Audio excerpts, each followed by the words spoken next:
Hello friends, आपका बहुत बहुत स्वागत है इस वीडियो में। और आज यहाँ पे हम लोग बात करने वाले हैं जो 12th क्लास का फिजिक्स का प्रैक्टिकल है उसका जो एक्सपेरिमेंट नंबर 11 है और internal resistance of a cell. तो इसके अंदर हम लोग बेसिकली क्या देखने वाले हैं, to determine the internal resistance of the given cell using the potentiometer. तो यहाँ पे हम लोग पोटेंशियोमीटर का इस्तेमाल करके जो इंटरनल रेजिस्टेंस होता है उसको यहाँ पे हम लोग फाइंड करने वाले हैं। ठीक है, उसके लिए यहाँ पे आप एपरेटस देख सकते हैं कि क्या क्या चीजों की आवश्यकता होगी। यहाँ पे आपको पूरा जो सर्किट है उसका डायग्राम यहाँ पे आपको दिया गया है और इसके अकॉर्डिंग ही क्या करना है, आपको गैल्वेनोमीटर को कनेक्ट करना है। ठीक है, उसके बाद यहाँ पे आपको फॉर्मूलेस दिए गए हैं, आपको इस फॉर्मूला का इस्तेमाल करके जो आपका कैलकुलेशन है उसको करना है। उसके बाद यहाँ पे आप प्रोसीजर देख सकते हैं, आपको यहाँ पे टोटल 6 पॉइंट में प्रोसीजर को दिया गया है।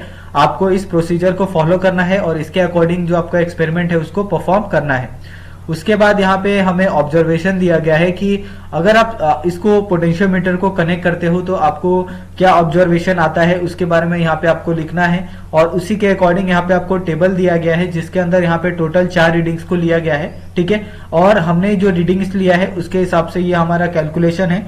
आपका कैलकुलेशन इससे थोड़ा अलग आ सकता है, आप चाहे तो इसको लिख सकते हैं या फिर जो आपका कैलकुलेशन आया है उसके साथ भी आप जा सकते हैं। ठीक है, उसके बाद यहाँ पे आपको कैलकुलेशन दिया गया है, कैलकुलेशन भी आपको करना है जो हमने फॉर्मूला डिस्कस किया था L1 minus L2 upon L2 और ब्रैकेट का S। तो उसके हिसाब से जो हमारा वैल्यू आया है वो है ये जो वैल्यू आया है यहाँ पे हमने टोटल 4 वैल्यू निकाली है।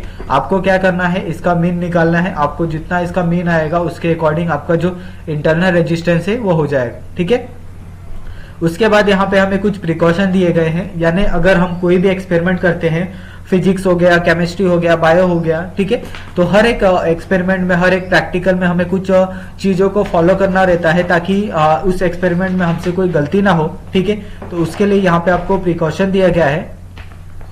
उसके बाद यहाँ पे हमें टोटल 3 क्वेश्चन के बारे में पूछा गया है। जो फर्स्ट क्वेश्चन है कि what do you mean by the internal resistance of the cell.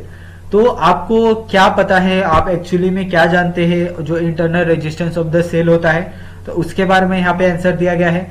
Second है what are the factor on which the internal resistance of the cell depend. तो ऐसे कौन से जो फैक्टर है कि जिसपे internal resistance of the cell depend होता है, यानी अगर कोई भी हम लोग कोई भी चीज निकालते हैं तो उसके लिए अलग अलग फैक्टर वहां पे रिस्पॉन्सिबल होते हैं। तो इसके लिए यहाँ पे कौन सा फैक्टर रिस्पॉन्सिबल है उसके बारे में यहाँ पे आपको बताना है। थर्ड वाला है what does the internal resistance of the cell depend on the current drawn from the cells. तो यहाँ पे आपको इंटरनल रेजिस्टेंस के बारे में आपको बताना है कि क्या ये सेल डिपेंडेंट है अगर करंट ड्रॉन होता है सेल से। ठीक है, तो उसके लिए यहाँ पे आपको आंसर दिया गया है। तो इस तरह से ये जो 12th वाला एक्सपेरिमेंट है यहीं पे खत्म होता है, 11th वाला सॉरी।